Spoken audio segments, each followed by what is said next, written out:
পানেৰীত প্ৰাক ভোগালী উদযাপন ভেলাঘৰৰ ৰঙা ফিটা কাটি উদ্বোধন কৰিলে MCLA দিলীপ বৰুৱে ৰাজ্যৰ চৌদিশে উৰুকাৰ নিশা সকলোৱে মিলি এসাঁজ খাবলৈ আনন্দত মতলীয়া হৈ পৰিছে পিছ পৰি থকা নাই পানেৰীবাসীও গাঁৱৰ ডেকা গাভৰু পুৰুষ মহিলা বৃদ্ধা সকলোৱে মিলি দুমহলীয়া ভেলাঘৰৰ লগতে নিৰ্মাণ কৰি উলিয়াইছে হেলিকপ্টাৰ শনিবাৰে গাঁওবাসীয়ে অতি উলহ মালহেৰে আনন্দত মতলীয়া হৈ প্ৰাক ভোগালী আয়োজন কৰে সকলোৱে নাচি বাগি হেঁপাহৰ ভোগালীক আদৰিবলৈ সাজু হৈছে প্ৰাক ভোগালীৰ ৰঙা ফিটা কাটি মুখ্য দ্বাৰ মুকলি কৰে ৩৪ নং খালিংটোৱাৰ সমষ্টিৰ MCLA দিলীপ বৰুৱে ডেকা গাভৰুৱে বিহু নৃত্য কৰাৰ লগতে জোহালতো জুইৰ লৈছে পানেৰীবাসীয়ে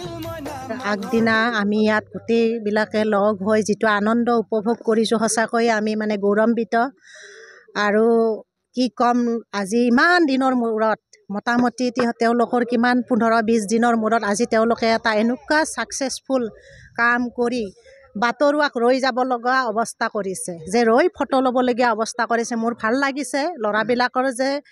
মানে এনেকুৱা এটা শক্তি লৈ পেলাই ভেলাঘৰ সাজি আজি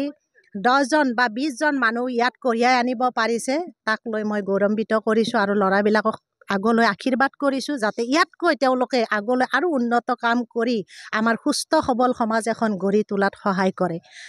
ইয়াৰ লগতে মই আমাৰ 34 নং খালিংদুৱাৰ সমষ্টিৰ MCLA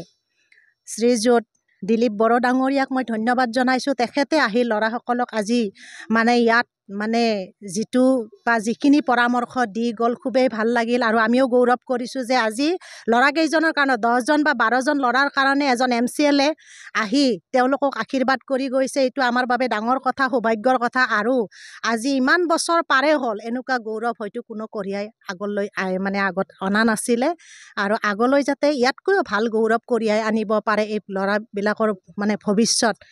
মানে ভাল এটা প্ৰজন্মক সৃষ্টি কৰি তুলিব পাৰে তাৰ বাবে কামনা কৰিছোঁ ঈশ্বৰৰ ওচৰত আৰু ঈশ্বৰৰ সহায় আছে আৰু আপোনালোকে দেখিছে নিশ্চয় কিমানখিনি মানুহ আনন্দিত মানে ইয়াত লগ হৈ আনন্দ উল্লাসত মানে ভাগ লৈছে তাতকৈ আৰু কি বুলি আমি মানে গৌৰৱ অনুভৱ কৰিম আৰু মানে ভাবি পোৱা নাই মাতৃ হিচাপে আমি যিখিনি কৰিব লাগে বা ওচৰ চুবুৰীয়া হিচাপে আমি যিখিনি কৰিব লাগে আমি গোটেইখিনি কৰিছোঁ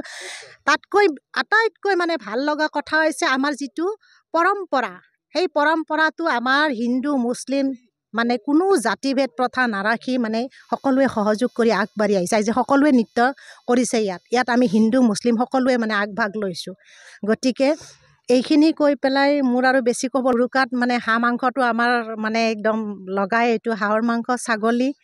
আৰু কুকুৰা এইকেইটা আমাৰ আৰু ইফালে আমি অলৰেডি বিহু পিঠা এইবিলাক চুঙা পিঠা লাড়ু তিল পিঠা নাৰিকলৰ লাড়ু এইবিলাক আমি আটাইবিলাক তৈয়াৰ কৰিছোঁৱে আৰু কালি আমি একেলগে ইয়াত লগ হৈ জুইৰ ওচৰত বহি সকলোৱে আমি একগোট হৈ ভোজ ভাত খাম ইয়াত হিন্দু মুছলিম বুলি কোৱা নাই ইহঁতে যেতিয়া একতাৰ এনাজৰীডাল ইমান কটকটীয়াভাৱে গঢ় দি উঠিছে সেইটো মানে ক'বলগীয়া কথা আৰু এইখিনি কৈয়ে মোৰ সকলোকে মই আন্তৰিক শ্ৰদ্ধা আৰু নমস্কাৰ জনাইছোঁ আজি আমাৰ মাঘ বিহু অলৰেডি আৰম্ভ হৈছে এই মাঘ বিহুত সকলোকে যাতে মানে সকলোৰে ভাল হওক আমি সুস্বাস্থ্যই আমি এই পৃথিৱীত বাচি থাকিব লাগিব আমি সকলোৱে মানে শান্তিভাৱে বসবাস কৰি আমি সকলোৱে কাম কৰিব লাগিব গতিকে মই আজি সঁচাকৈ আজি আমি কলিতা বাইদেউৰ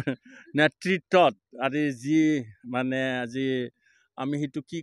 বুলি কওঁ ভেলাঘৰ গতিকে আজিৰ এই অনুষ্ঠানত আহি ইমান মানে মোৰ ভাল লাগিছে আৰু মোক যি মান সন্মান দি আজি বাইদেউ সকলোৱে মোক নিমন্ত্ৰণ দি যি মোক এটা সুবিধা দিলে ইয়াত সমভাগী হ'বলৈ মই সঁচাকৈ উদযাপন কমিটিৰ সকলো বিষয়ববীয়াক আৰু আমাৰ নৱপ্ৰজন্মৰ মোৰ মানে মৰমৰ মোৰ মানে ছাত্ৰ ছাত্ৰীক মই ধন্যবাদ জ্ঞাপন কৰিছোঁ আজি আমি সঁচাকৈয়ে ভাৰতৰ ভিতৰত পিছপৰা অঞ্চলত বসবাস কৰোঁ আজি সেইকাৰণে এটা প্ৰমোদ বড়োদেৱৰ এটা সপোন আজি বহুত সময় তেওঁলোকে আন্দোলন কৰিছে ভোগালী বিহুৰ শুভেচ্ছা তথা আন্তৰিক শুভকামনা যাচিলোঁ আমাৰ ইয়াৰে উদীয়মান যুৱককেইজনে এই ভেলাঘৰটো সাজি উলিয়াইছে আৰু আজি আমাৰ খালিংদুৱাৰ সমষ্টিৰ MCLA দিলীপ বড়ো ছাৰে ফিটা কাটি পেলাই এই ভেলাঘৰটোৰ শুভ উদ্বোধনী কৰিলে তাৰ বাবে তেখেতলৈ অশেষ ধন্যবাদ জ্ঞাপন কৰিছোঁ আৰু বিহু বিহু বিহু কি বিহু হৈছে আমাৰ অসমীয়াৰ কি প্ৰাণস্বৰূপ অসমীয়াৰ সংস্কৃতি। ইয়াত কোনো হিন্দু মুছলিমৰ কথাই নাহে। কিছুমানে কয় যে হিন্দু মুছলমানৰ সম্প্ৰীতি মিলন, কিন্তু হিন্দু মুছলমান বুলি কিয় আহিল? আমি অসমীয়া, গতিকে আমাৰ অসমীয়াৰ এইটো সংস্কৃতি বিহু আমি জীয়াই ৰাখিবই লাগিব। আৰু আজিকালি গাঁওবিলাকতো ভেলাঘৰ সাজিবলৈ বহুতে তাৰমানে কি কৰে,